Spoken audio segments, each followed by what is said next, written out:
luluto tayo ng carbonara. So, 2 kilo yan. Ang merienda natin. Minta ako magluto. So, binuli ko muna yung pasta. Palambutin muna natin yung pasta. May asin of course, yung mantika na rin yan. Then sa pilit ko siya sa kaldero. So, wala na akong malaking kaldero. So, yan yung pinakamalaking kaldero. Pagkasyahin na natin siya dyan. And then, tatakpan na lang natin. Then, pag kumulo, ihahang muna natin. I-drain na natin yung water para hindi mag-overcook. Kasi gusto ko yung medyo makunat ng konti ang pasta. Ayan. So, hugasan lang natin para hindi ma-overcook yung mga nasa ilalim. Since mainit na mainit kasi. So, ayan na. Pero nagayat na ako siya ng ham. Ayan. Lalagyan ko ng mantika. Lalagay ko yung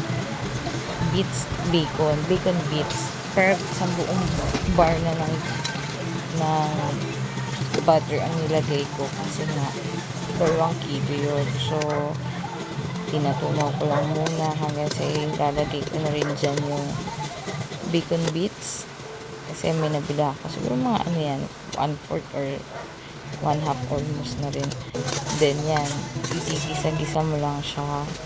Tapos, susunod ko yan, may nabili rin ako na sliced ham sa Robinson.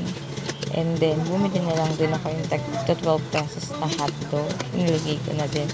Since kasi marami akong bata pakakainin habang nag-uulan yan ng niluto ko. So, yan. Limutan ko nga paano ko ilalagay yung bawang sibuyas. So, hinabol ko na lang. So, ayan na siya. Nilagay ko hanggang sa hinalo-halo ko. Hanggang sa hindi ko na napakita pero tinakpan ko pa yan para medyo maluto yung meat. E nilagay ko na rin yung melted cheese. And then yung mushroom, muntik ko na naman din nakalimutan. Kaya huli na rin. Grabe. Alam mo yun, third time kong nagluto ng carbonara. Pero iba-ibang sahog. Then yan, nilagyan ko ng gatas. So, akala ko yung ganyang gatas na Alaska is okay. May nagsuggest sa akin, isa kong friend, mas maganda pala if ang gagamitin mong Alaska is yung white red. Kasi yun ang pangluto. Yan kasi daw is pang halo-halo lang. Lagyan ko ng paminta, asin. Actually, hindi ko na siya nilagyan ng mga magic sarap. Hindi na.